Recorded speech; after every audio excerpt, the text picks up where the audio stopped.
welcome to the Business Standard Morning Show. I'm Nazia Iqbal. Let's take a look at the stories for the day.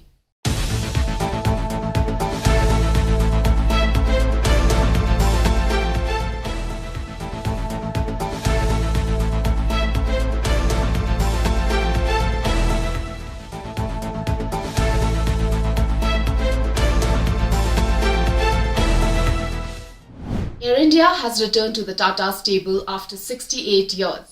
The government recently announced the sale of the national carrier to the Tata Group at an enterprise value of 18,000 crore rupees. But that's just the first step for the Tatas. Let's delve into the long flight to stability that the airline and the group will have to chart from here.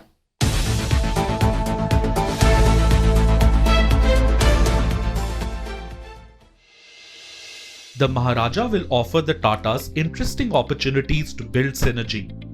But first, it could end up costing them above 40% of its enterprise value just to get things off the ground. Informed sources have told Business Standard that the Tatas may have to invest over $1 billion to upgrade and refurbish Air India's fleet and improve its passenger reservation system.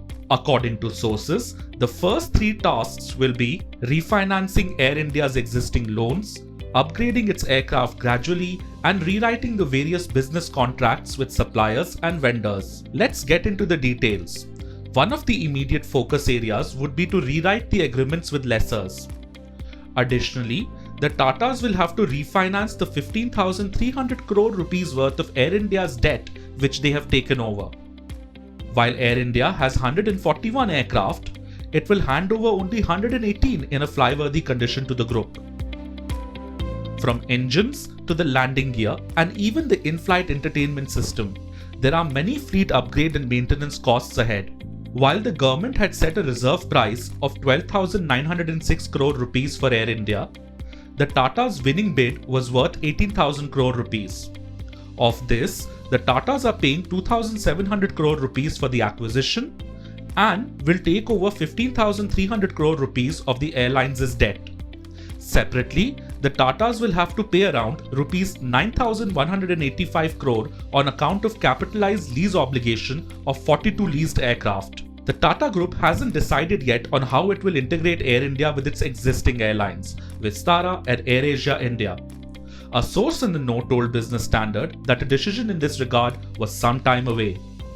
In particular, integrating with Vistara would take time as that would require permission from Singapore Airlines. Clearly, the Tatas will have to put in a lot of money and energy into ensuring that the flight ahead isn't turbulent. However, with the many challenges come new opportunities too. Air India's acquisition will allow various Tata Group firms, from TCS to the soon-to-be launched super app Tata Neu, to sell their products to the airline. Tata Capital and Indian Hotels will also be able to cross-sell their products to the airline's customers and crew. In fact, several group firms are already supplying their products to the two airlines operated by the Tatas. Consider also that Air India has a frequent flyer club customer base of 3 million that can be used to offer discounted products.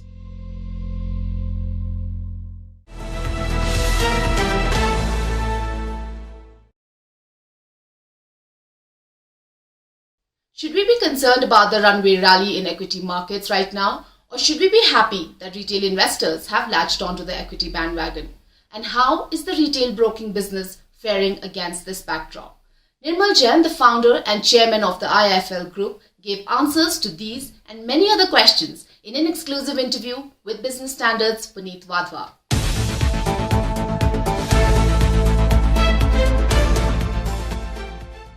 Welcome, Mr. Jain. Hi, Puneet. Thank you. So let me start off by asking you, are you concerned about the runaway rally seen in equity markets right now?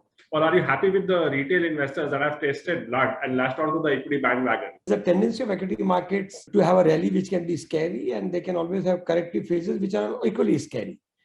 So it's like if you're playing football, you'll get hurt. You can't say that, no, I want to play football and people should come in the queue.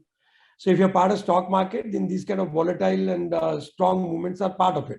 Market can correct at any point in time, can give you significant losses. But longer term, because you're part of Indian economy and which is growing very well, you'll make more money in equity market, probably whatever alternate investments like bank fixed deposit or bond equity markets will be. So if you ask me personally, of course, I'm invested in equity, and I believe in last 30 years, stocks have generally done well for people who are investors and not traders, people who don't leverage but put on their own savings, and people who allocate their assets carefully so that you always keep some part of your money in fixed income and liquid, so that you're not forced to sell when you don't want to sell. I think I'm happy about the retail participation for 2-3 reasons. One is, if you really look at the stock market from 1994 till 2014 or even till today, the stock markets have given phenomenal returns. On an average, they might have given a return of 15%, which is far more than, say, bank fixed deposit.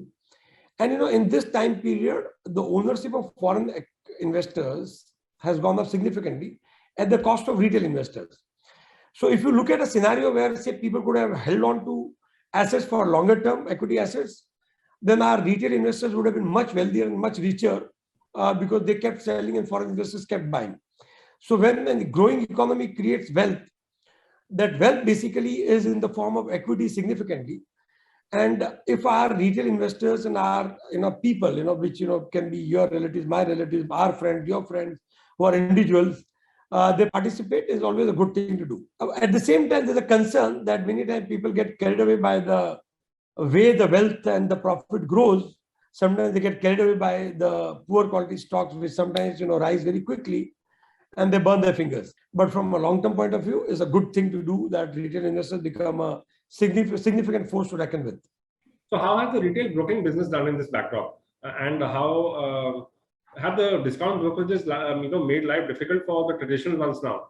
Discount broking numbers of customers have gone up at a very rapid pace, and that basically have unsettled many traditional brokers. So strategically, many of them are getting lost in terms of whether they should change discount broking, whether the whole market will become discount broking, or there will still be a requirement for full service broking. So what happens in equity is that the brokerage is not just is a small part of the cost, okay? Because you have other charges also. Let's say STT, or your exchange charges or those things. So that is one part.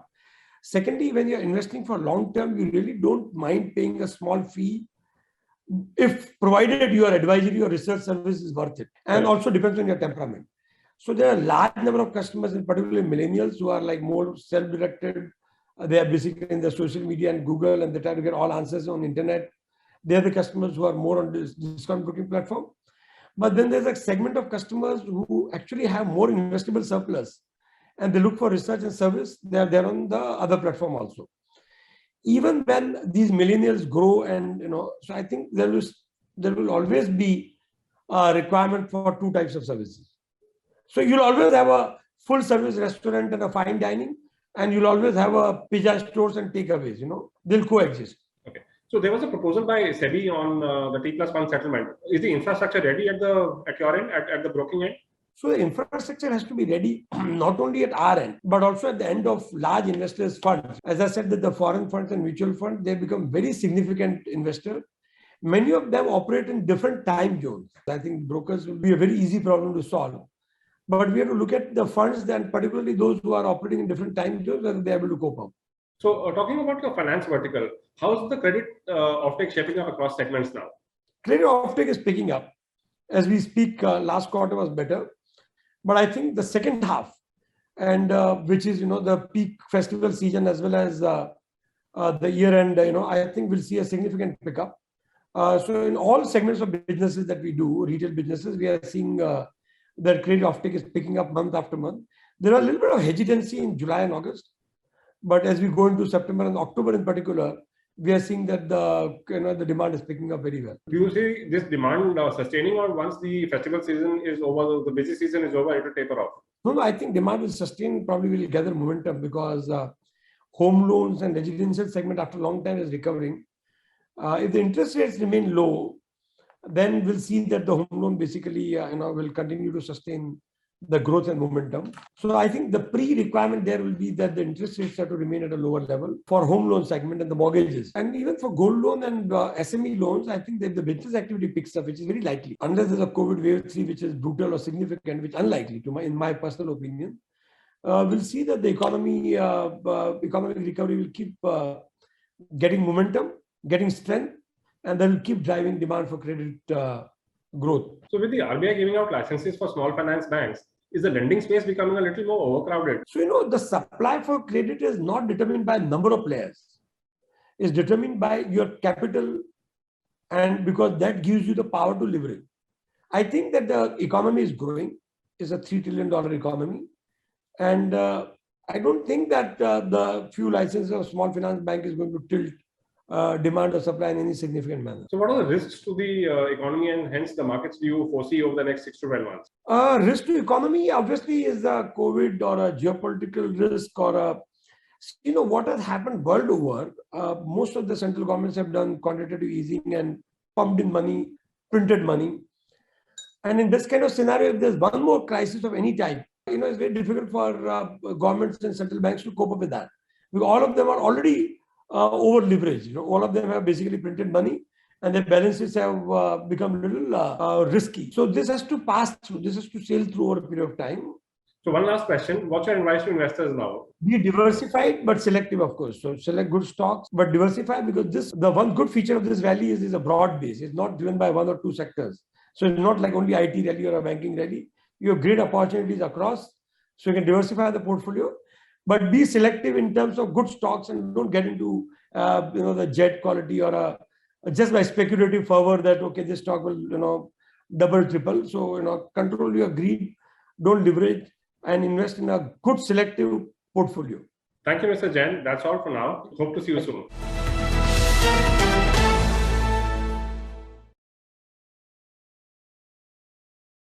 The BSE Sensex and the NSE Nifty hit fresh highs last week. Is there more upside left? What are the key risks to the rally and where are the investment-worthy opportunities? Let's find out.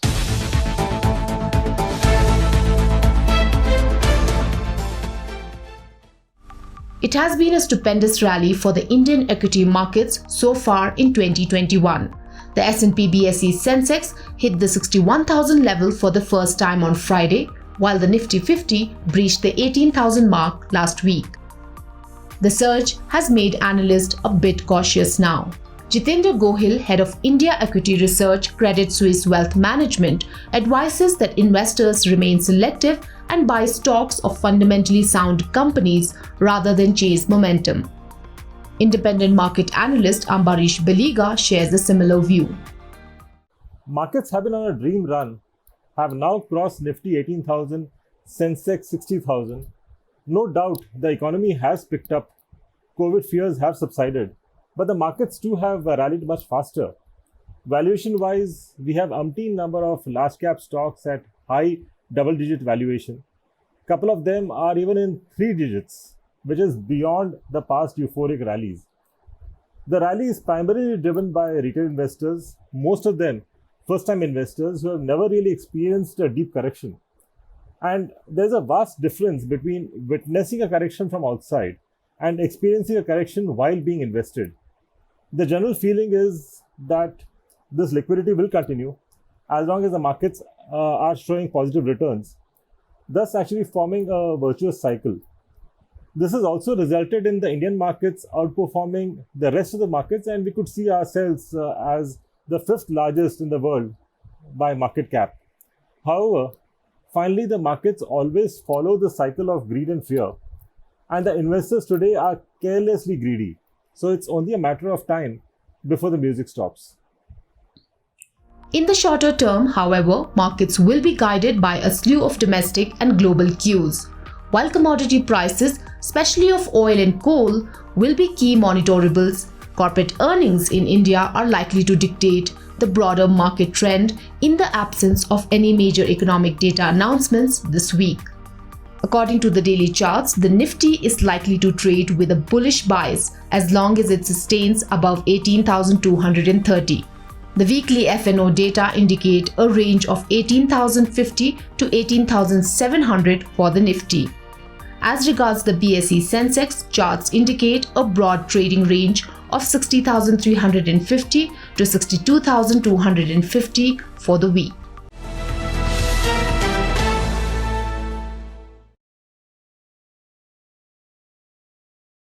Using a model pioneered by Thrasio in the US, several startups like Mensa Brands and Global Bees were born in India during the pandemic.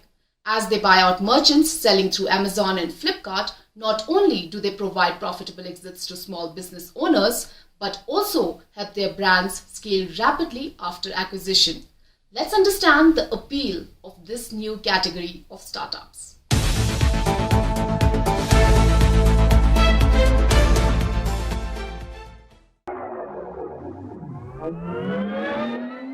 If you are a founder in India running a small successful business online, you would not have started it with the idea of an exit.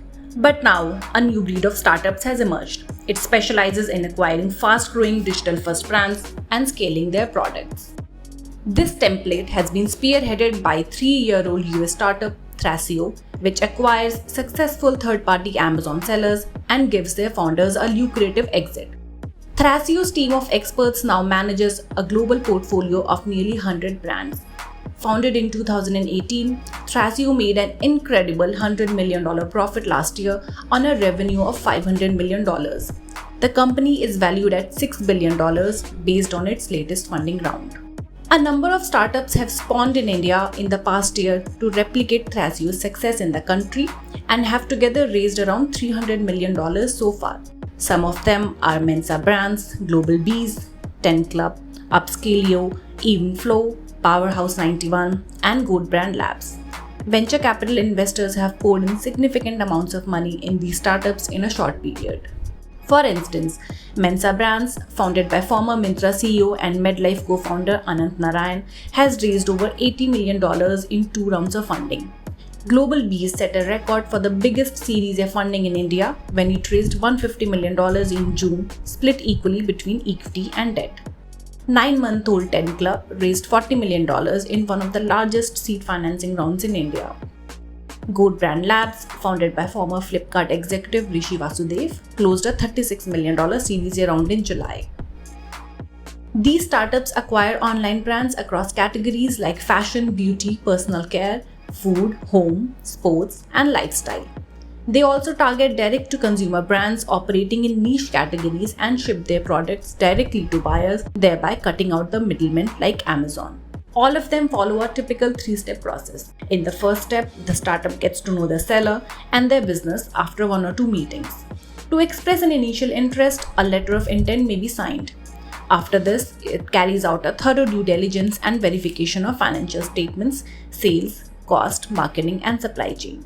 If the startup is satisfied with the brand's growth prospects, it attaches a valuation and undertakes preparation of contracts and other paperwork to integrate the seller.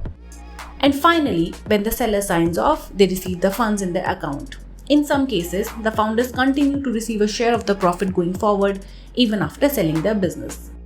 From start to finish, the process is completed within 8 weeks. The work of the acquirer does not stop here. The brand goes through an integration process, following which the startup brings in its expertise across marketing, technology, supply chain, inventory management, logistics, and product development to scale the business rapidly. In less than a year since their founding, these startups have already got going. Mensa Brands has acquired a majority stake in 10 consumer brands with revenues between $1 million and $10 million. It's planning to acquire about 50 digital brands over the next 3 years. 10 Club has announced 2 acquisitions and Global Bees has also made 2 purchases. Amid all this, the original Thrasio is also said to be planning to enter India soon. It has reportedly held talks to acquire consumer durables brand Lifelong Online to mark its India entry. These startups are enabling a new wave of wealth creation and value unlocking for India's small businesses, which often struggle to scale beyond a point. According to Amazon, in 2020, as many as 4,152 sellers on its Indian marketplace crossed 1 crore rupees in sales, which is 29% more than the previous year. This represents the untapped opportunity for the Thrasio model startups.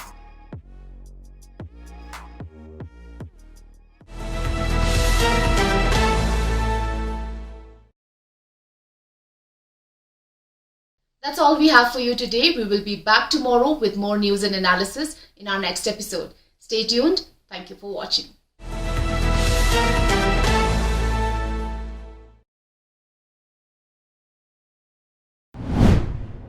If you like this video, share it and subscribe to Business Standard.